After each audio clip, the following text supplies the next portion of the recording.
Selamat datang di channel YouTube Timothy Moham. Oke, hari ini kita bakal melakukan sesuatu yang mungkin sedikit berbahaya. Kita akan bedah tuntas sebuah praktek yang umum banget di gereja.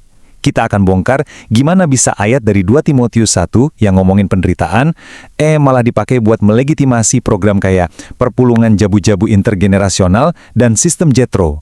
Nah, pertanyaannya jadi serius nih. Apa jangan-jangan kita udah salah menafsirkan firman Tuhan cuma demi sebuah sistem?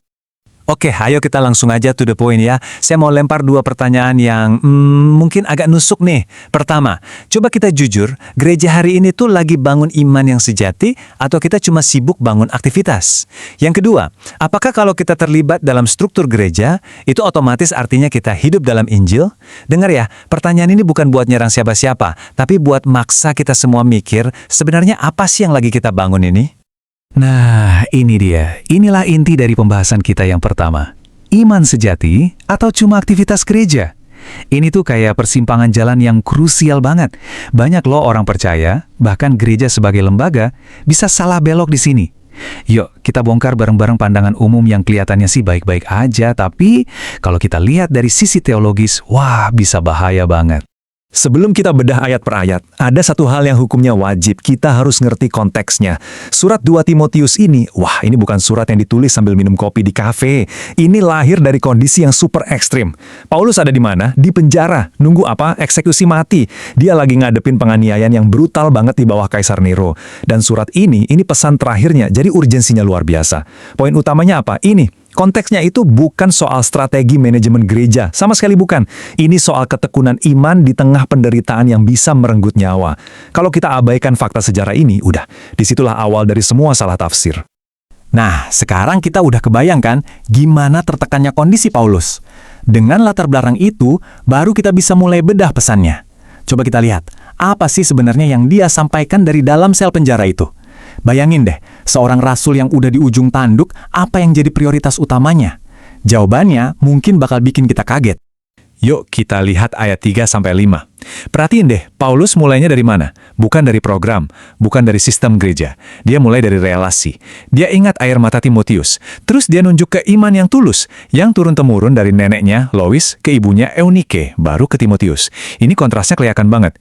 Iman itu diwariskan lewat kehidupan nyata. Kayak pohon keluarga yang hidup, organik itu, bukan diproduksi sama sistem mekanis kayak flowchart. Iman itu nular lewat teladan hidup, lewat hubungan yang jujur dan dalam. Nah, disinilah letak kesalahan fatalnya gereja modern. Ketika relasi yang otentik ini diganti sama program-program yang kaku. Lanjut ya, ayat 6 dan 7. Paulus bilang ke Timotius, kobarkan karunia Allah. Artinya apa? Iman itu nggak otomatis nyala terus, harus dijaga apinya. Tapi lihat sumber kekuatannya dari mana. Tuhan itu kasih kita bukan roh ketakutan, tapi roh yang membangkitkan kuasa, kasih, dan ketertiban. Dengerin baik-baik, ini bukan sekedar motivasi murahan biar kita rajin pelayanan, bukan. Ini adalah definisi identitas kita di dalam. Kuasa buat apa? Buat bertahan waktu dihimpit. Kasih buat apa? Buat tetap benar waktu dunia pahit. Dan ketertiban atau penguasaan diri buat apa? Buat jaga batin kita tetap stabil. Jadi ini soal struktur internal, identitas rohani kita, bukan cuma dorongan buat kelihatan aktif di luar. Dan inilah puncaknya. Inti Injil dalam surat ini ada di ayat 8. Paulus ngomong gini, jangan malu bersaksi, tapi ikutlah menderita bagi Injil. Wow, ini panggilan yang paling sering kita hindari kan? Yang paling sering dipelintir sama gereja modern. Disinilah bedanya kelihatan jelas banget antara iman yang cetek sama iman sejati. Iman yang cetek, setia cuma pas lagi enak, lagi nyaman. Tapi iman yang sejati, itu iman yang tetap berdiri tegak, yang berani bayar harga pas lagi susah. Jadi jelas banget kan maksud utama teks ini? Yaitu ketahanan iman di tengah penderitaan. Ini bukan perintah buat nambahin jadwal kegiatan gereja. Nah, kalau kita udah pegang pemahaman teks yang bener ini, sekarang baru kelihatan jelas gimana caranya Injil itu bisa mulai digeser. Gimana pesan yang setajam silet soal penderitaan, kok bisa ya dipelintir jadi hal lain? Seringkali niatnya baik loh, tapi hasilnya fatal secara teologis. Biasanya ada 3 langkah nih yang bikin pesan Injil jadi melenceng, semacam spiral ke bawah gitu. Pertama, ada yang namanya reduksi Injil. Panggilan berat buat menderita direduksi, disederhanain. Jadi cuma sekedar panggilan buat aktif di gereja. Gampang kan?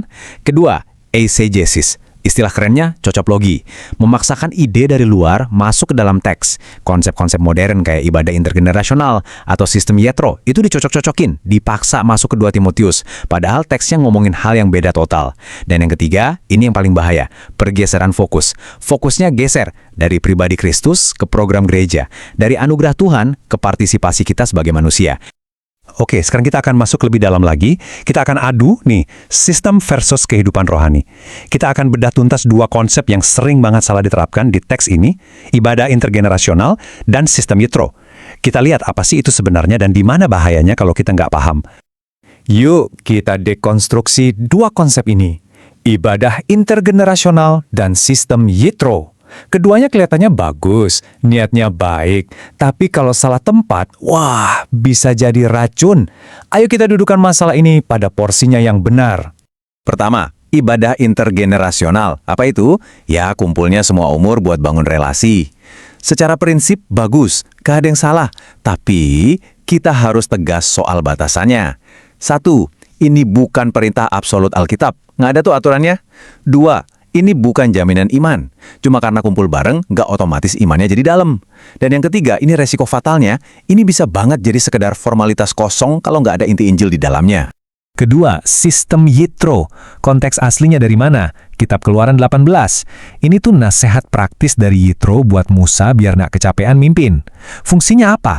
Murni manajemen, efisiensi, biar teratur.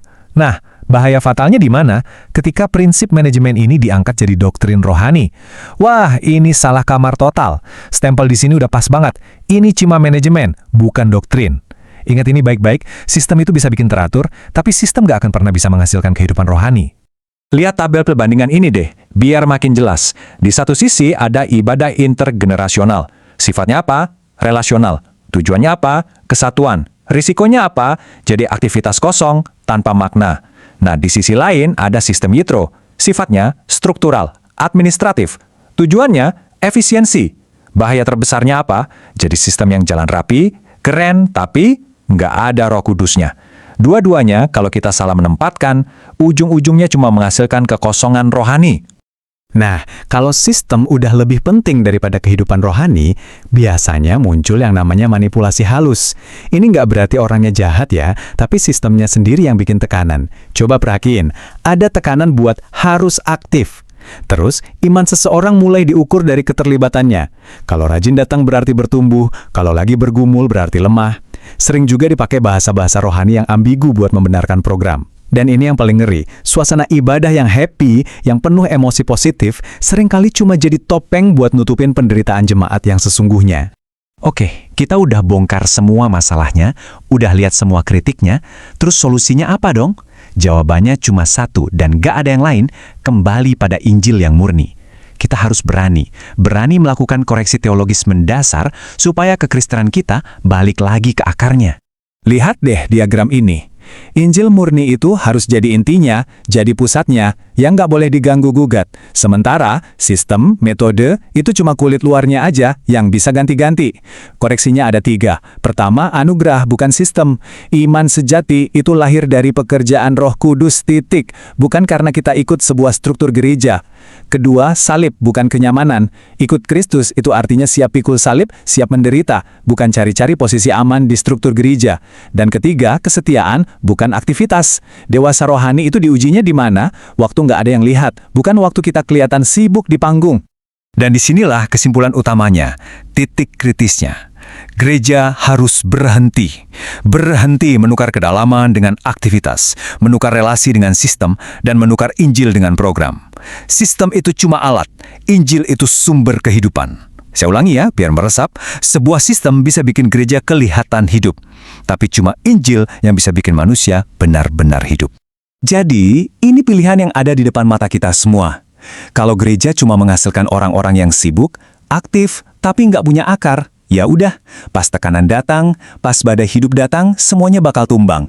Tapi, kalau gereja berani balik ke Injil yang murni, Injil yang menuntut pertobatan, kesetiaan, dan keberanian untuk menderita, nah dari situ akan lahir sebuah generasi baru. Generasi yang bukan cuma hadir di gereja, tapi benar-benar hidup di dalam Kristus. Kalau pembahasan ini memberkati dan membuka wawasan Anda tentang firman Tuhan, saya mohon jangan lupa untuk subscribe channel YouTube Timothy Muham. Aktifkan juga lonceng notifikasinya, dan tolong bagikan video ini ke orang-orang yang Anda rasa butuh mendengar kebenaran ini. Kenapa? Karena kebenaran firman Tuhan harus terus disuarakan, biar makin banyak orang bisa keluar dari kebutaan rohani dan hidup dalam terang Kristus.